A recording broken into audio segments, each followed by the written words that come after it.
कलयुग में मंदिर मंदिर ढूंढे जाते हैं मस्जिदों के नीचे, ये कब तक चलेगा? क्यों नहीं ढूंढे? आपका कोई रुमाल खो जाए तो आप उसे ढूंढने में कसर पर छोड़ती हैं क्या? मस्जिद के नीचे। मुझे बताओ, अब आपका रुमाल जहाँ खोया आप वहीं तो ढूंढेंगे।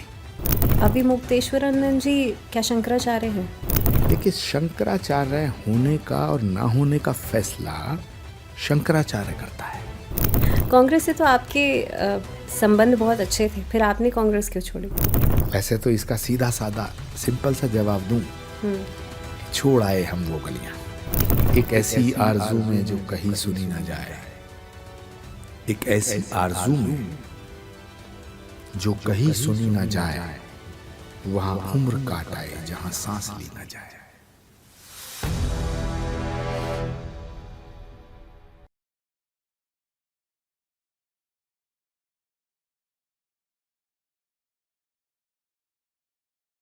आप धर्म गुरुओं को पॉलिटिक्स में कैसे देखते हैं? धर्मगुरु आदमी नहीं है क्या? हम मंगल ग्रह से हैं क्या? डॉक्टर राजनीति कर सकता है, वकील कर सकता है, पत्रकार कर सकते हैं, बिजनेसमैन कर सकते हैं, किसान कर सकता है, retired IAS officer, IPS officer सब कर सकते हैं, अधिकारी कर सकते हैं, व्यापारी कर सकते हैं, जुआरी कर सकते हैं, सारे चोर उचक के राजनीति कर सकते हैं। साधु नहीं कर सकता। क्यों नहीं कर सकता? साधु भी भारत का नागरिक है, तो साधु को साधु होने का प्रिविलेज मत दो, लेकिन साधु होने की सजा भी मत दो। राजनीति क्या है? राजनीति जन कल्याण के लिए है, और साधु का पहला बुनियादी संकल्प ही जन कल्याण है। लेकिन अब ये हालात बदल गए कि राजनीति अपने स्वार्थ के लिए लोग कर रहे हैं, राजनीति सत्ता के लिए कर रहे हैं। राजनीति तो सेवा के लिए है, और साधुओं से ज्यादा सेवा कौन करता है? हमने तो अपना जीवन हवन कर दिया। कितने ही संतों ने बलिदान दिया है, हम आज भी बलिदान देने के लिए तैयार हैं। संभल के अंदर जहां कल्की धाम के निर्माण पे लगातार पाबंदी लगी रही, मायावती जी की हुकूमत, मुलायम सिंह जी की हुकूमत, अखिलेश यादव की हुकूमत, कल्की धाम के निर्माण का जो फैसला है वो इलाहाबाद उच्च न्यायालय की डबल बेंच ने किया। और जहां कल्की धाम का निर्माण हो रहा उसके आसपास 57% नॉन हिंदू वोटर है, मतलब मुस्लिम आबादी है। बहुत से लोग कहते हैं कि वो 2027 में सरकार बदलने दो, कल्की धाम का निर्माण करने दो, ढा देंगे, आचार्य प्रमोद कृष्णम के परकच्चे उड़ा देंगे, इलाज कर देंगे। तो क्या इस डर से, मौत के डर से, या कल्की धाम के निर्माण को फिर रोक देंगे इस डर से हम सत्य का मार्ग छोड़ दें? तो सवाल यह है कि देश की राजनीति में हर कोई आ सकता है, साधु नहीं आ सकता। क्यों नहीं आ सकता? साधुओं को राजनीति में आना चाहिए। राजनीति इतनी गंदी हो चुकी है, इसे स्वच्छ करने के लिए एक बहुत बड़े समुद्र मंथन की जरूरत है, मोहन भागवत जी और वो मंथन संत ही कर पाएंगे। मोहन भागवत जी ने सेक्युलरिज्म के ऊपर, धर्मनिरपेक्षता के ऊपर एक स्टेटमेंट दिया। तो धर्म अगर कोई फॉलो कर रहा है वो सेक्युलर है या कम्युनल है? जो कम्युनल है वो धर्म नहीं हो सकता, और जो धर्म है वो कम्युनल नहीं हो सकता। क्योंकि धर्म ये नहीं कहता कि सिर्फ परमात्मा सिर्फ एक कम्युनिटी का है। धर्म ये नहीं कहता कि परमात्मा सिर्फ मेरा है। धर्म ये नहीं कहता कि मेरा ही भला होना चाहिए। धर्म क्या है? जिस तरह सूरज जब निकलता है तो सबको रोशनी देता है, आसमान उड़ने के लिए सबको स्पेस है, जैसे धरती सब कुछ सहती है। वो ये नहीं कहती कि मुझ पे हिंदू पैर न रखे, वो ये भी नहीं कहती मुझ पे मुसलमान पाँव न रखे, वो ये भी नहीं कहती कि मैं ईसाई को स्वीकार नहीं करूंगी, हवा ये नहीं कहती कि मैं मुसलमान को सांस नहीं दूंगी, हिंदू को सांस नहीं दूंगी। क्यों? आपने कभी सोचा क्यों? वो इसलिए क्योंकि ये जो प्रकृति है ये सनातन है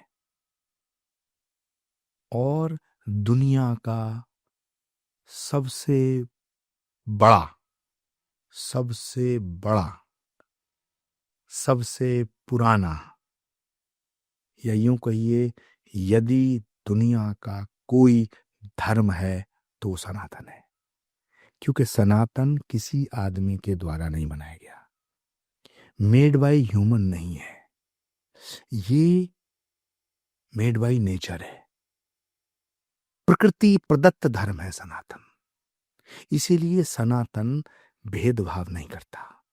सनातन मुल्क की सरहदों में भी महदूद नहीं है, यानी कि राष्ट्र की सीमाओं परिधि में भी कैद नहीं है। सनातन, तभी तो विवेकानंद जी शिकागो गए। सनातन का बुनियादी सिद्धांत क्या है? वसुधैव कुटुंबकम, विश्व बंधुत्व। तो जो सनातन कहता है अयम निजय परोवेति गणना लघु चेत साम उदार चरित नान्तु वसुधैव कुटुंबकम, जो सनातन ये उद्घोषणा करता है तो वो सनातन संकीर्ण नहीं हो सकता है। आप मंदिर जाएं तो भी सनातनी है, नहीं जाएं तो भी सनातनी है। हम फतवा जारी नहीं करते। जो लोग राम को मानते हैं वो भी सनातनी है, और जो राम के रास्ते में रोड़ा अटका रहे थे वो भी सनातनी है। लेकिन हम तो वसुदेव कुटुंबकम की बात कर रहे हैं, लेकिन बांग्लादेश में जो इस समय पर हुआ हाल फिलहाल में, एक हिंदू की मॉब लिंचिंग की गई, ऐसे में भारत का उस पे क्या रिएक्शन रहा, आप उसे कैसे देखते हैं? बांग्लादेश की जो हुकूमत है, वहां की जो सरकार है, वो डायरेक्ट या इनडायरेक्ट आतंकवादियों के हाथ में आ गई है। और ये जो दहशतगर्द हैं, ये जितने टेररिस्ट ग्रुप हैं, ये मानवता के दुश्मन है। वहां हिंदुओं को मारा जा रहा है, ये बात ठीक है, लेकिन वहां मानवता को मारा जा रहा है, वहां इंसानियत को मारा जा रहा है, हिंदुओं को जिंदा जलाया जा रहा है। बहुत पाप हो रहा है, बहुत जुल्म हो रहा है। और मुझे लगता है कि पाप इतना बढ़ गया है, तभी भगवान को जल्दी अवतार लेना पड़ेगा। मेरा अगला सवाल ये होने वाला था कि कलयुग में और कितना चरम पे जाएंगी चीजें कि भगवान अवतरित होंगे? मुझे लगता है कि चरम पे पहुंच चुकी हैं। ये जो इन्होंने बांग्लादेश तो में हो काफी रहा है, समय बात ये जो की। बांग्लादेश में हो रहा है, ये जो पाकिस्तान में हो रहा है, दुनिया के कई कोनों में हो रहा है, आदमी आदमी का दुश्मन हो गया है। इंसान इंसान को मिटा रहा है। कितने हजारों करोड़ रुपया इस बात पे फूंका जा रहा है, शोध किया जा रहा है, रिसर्च की जा रही है कि हम कितनी जल्दी मार सकते हैं दुनिया को। हम एक आदमी भी नहीं बना सकते, हम एक जीवन नहीं दे सकते किसी को, जिस जिंदगी की रिप्लेसमेंट ही नहीं है, जो मतलब इररिप्लेसेबल है, जिसका कोई रिप्लेसमेंट नहीं है, हम उसको, हमारी होड़ ये है, हमारी दौड़ ये है कि हम आदमी को कितनी जल्दी मार दें। एक कहता मैं 10 मिनट में दुनिया खत्म कर दूंगा, दूसरा कहता मैं 9 मिनट में वाला बम बनाऊं, तीसरा कहता मैं 8 मिनट में कर दूंगा। ये आदमी की सोच का दिवालियापन नहीं तो और क्या है। एक सांस तुम किसी को दे नहीं सकते। किसी की, मैं दुनिया को चैलेंज करता हूं, दुनिया के साइंटिस्ट को चैलेंज करता हूं, पूरी दुनिया की संपदा एक तरफ रखो और किसी एक आदमी को बचा लो मौत के मुंह से। ये तो चुनौती स्वीकार करो। तुम्हें तो रिसर्च ये करनी चाहिए कि कैसे हम आदमी को बचाएं, कैसे इंसानियत को बचाएं। आप उल्टी लड़ाई लड़ रहे हो कि आदमी को कितनी जल्दी मारें। तो जब ये सोच बन गई है आदमी की, तो इससे बड़ा और घोर कलयुग क्या होगा। तो मुझे लगता है, इसीलिए मैं कह रहा हूं कि अब वो घड़ी जल्दी आने वाली है जब भगवान अवतार लेंगे, जब इंसान से उम्मीदें खत्म हो जाती हैं, तभी भगवान की तरफ देखता है इंसान। आप क्योंकि पॉलिटिक्स से तो जुड़े रहे ही हैं, ऐसे में वेस्ट बंगाल में अगले साल चुनाव होने वाले, इसी साल। अ, वहाँ पे सनातन की क्या स्थिति है? ममता बनर्जी का क्या रोल प्ले है इसमें? देखिए, ममता बनर्जी बंगाल को बांग्लादेश बनाना चाहती है। मैं बड़ी बात कह रहा हूं। जब ये इंटरव्यू देखेंगे लोग तो मुझ पे भी हमले कर सकते हैं, लेकिन पूरी की पूरी क्रोनोलॉजी देखिए। और ये मैं इसलिए कह रहा हूं कि ममता बनर्जी को भी यही लगता है कि ये हिंदू अगर एक रहे तो तेरी हुकूमत को खतरा है। तो हुकूमत बचानी है, सत्ता कैसे आए।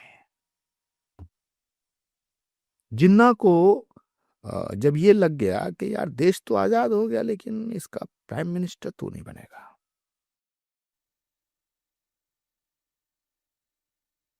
तो उसने देश तोड़ दिया।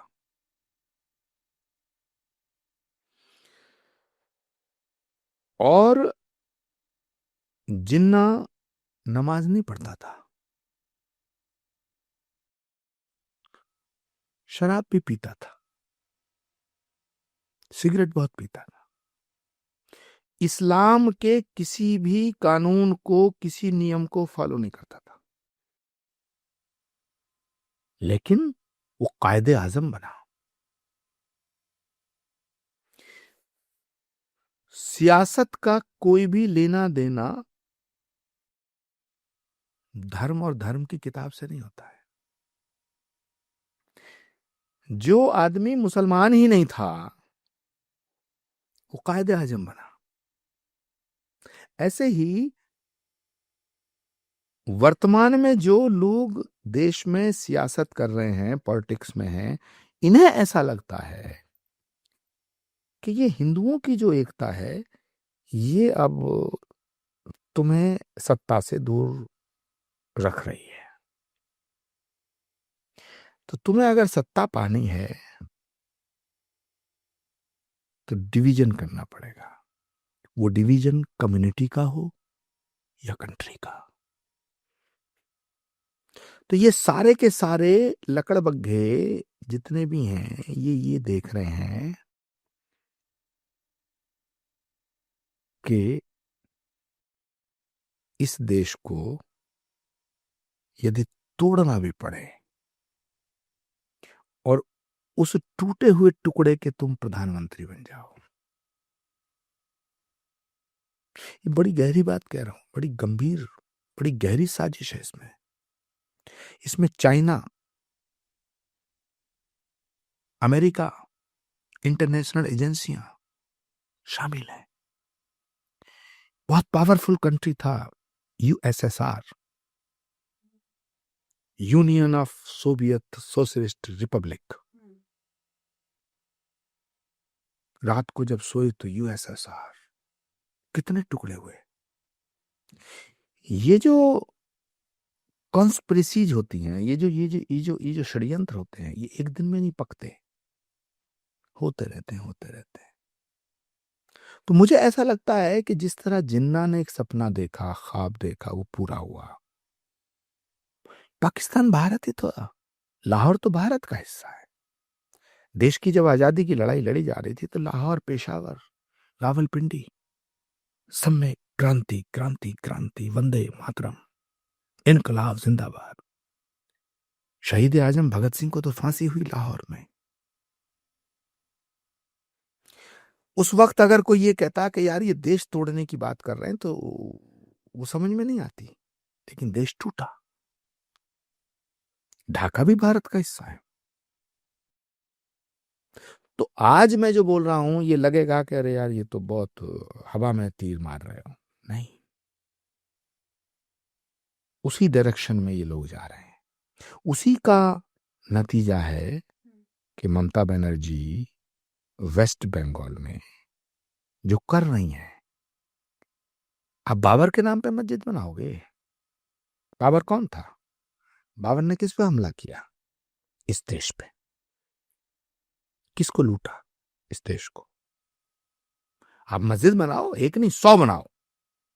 अशफाक उल्लाह खां के नाम पे मस्जिद बनाओ, एपीजे कलाम के नाम पे मस्जिद बनाओ, मौलाना आजाद के नाम पे मस्जिद बनाओ, मैं आपको उसमें डोनेशन दूंगा।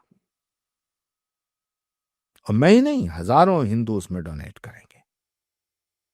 हमारे बुजुर्गों ने बहुत सी मस्जिदें बनवाई हैं।